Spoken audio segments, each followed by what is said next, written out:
মুখেতে ডাকি মা, বুকেতে রাখি মা, মুখেতে ডাকি মা, বুকেতে রাখি মা,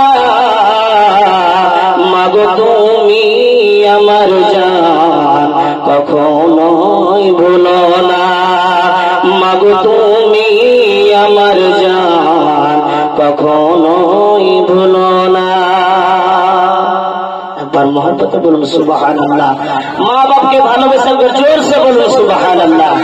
কবি বলছেন মুখেতে ডাকি মা, বুকেতে রাখি মা,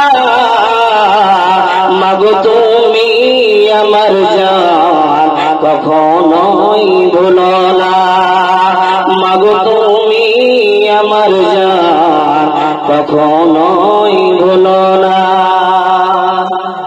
10 মাস 10 দিন গর্ভে তুমি ধরেছিলে, শীতের দিনে মা কত কষ্ট সইলে,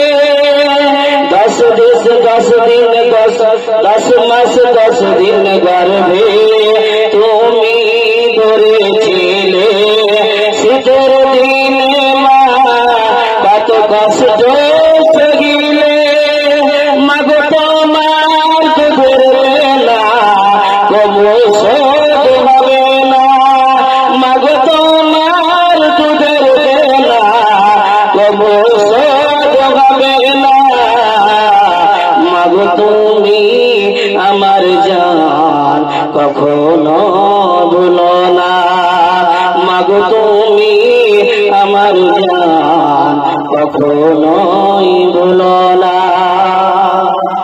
কবি শেষ ছন্দে কি বলছে একবার মহব্বতে বলো সুবহানাল্লাহ।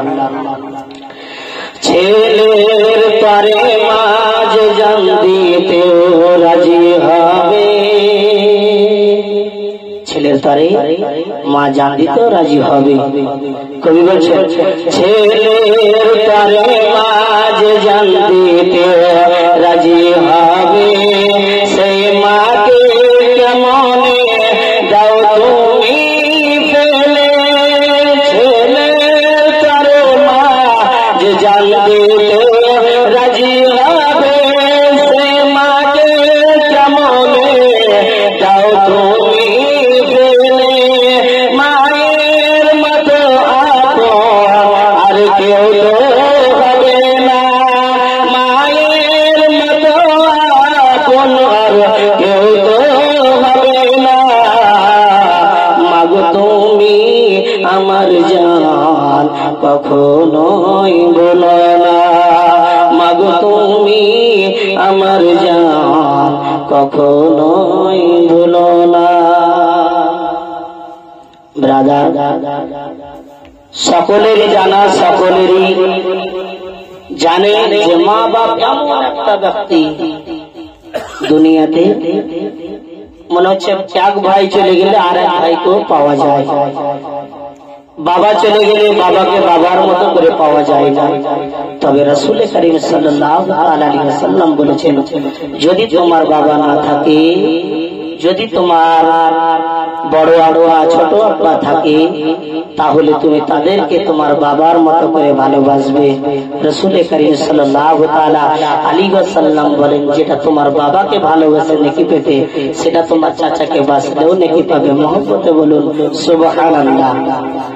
তাহলে বেরাদার মিল্লাতে ইসলামিয়া আমাদেরকে মা বাবাদেরকে ভালোবাসার মতো করে বাঁচতে হবে। যদি মা বাবাকে ভালোবাসার মতো করে যদি না বাসি, তো দুনিয়াতে আমাদের শুধু লাঞ্ছিত হতে হবে। দুনিয়ার মধ্যে সম্মান পাওয়া যাবে না, সম্মান কি জিনিস থাকবে না। যদি আমি আপনি নিজের মা বাবাকে কষ্ট দিই, তো দুনিয়ার যদি লোক আমাকে না ভালোবাসে, তো আল্লাহ রাব্বুল আলামিন আমাদের ভালোবাসবে গো? বাসবে? বাসবে না। আল্লাহ রাব্বুল আলামিন পবিত্র কোরআনের মধ্যে বলছেন, ওয়াবিল ওয়ালিদাইনি ইহসানা, তোমরা তোমাদের মা বাবার সঙ্গে ভালো ব্যবহার করো। কিরকম ব্যবহার? মা বাবার সঙ্গে ভালো ব্যবহার করো। এমন ব্যবহার করবে যেটাতে তোমার কিঞ্চিত কথা শুনে তোমার মা বাবা যেন মনের মধ্যে দুঃখ না পায়।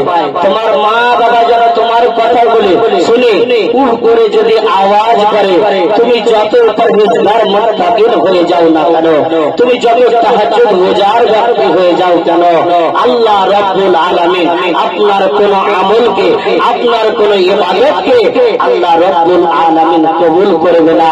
কিসের কারণে? এই জন্য আপনি আপনার মা বাবাকে যে কষ্ট দিলেন, দুঃখ দিলেন, যেটা আপনার কথা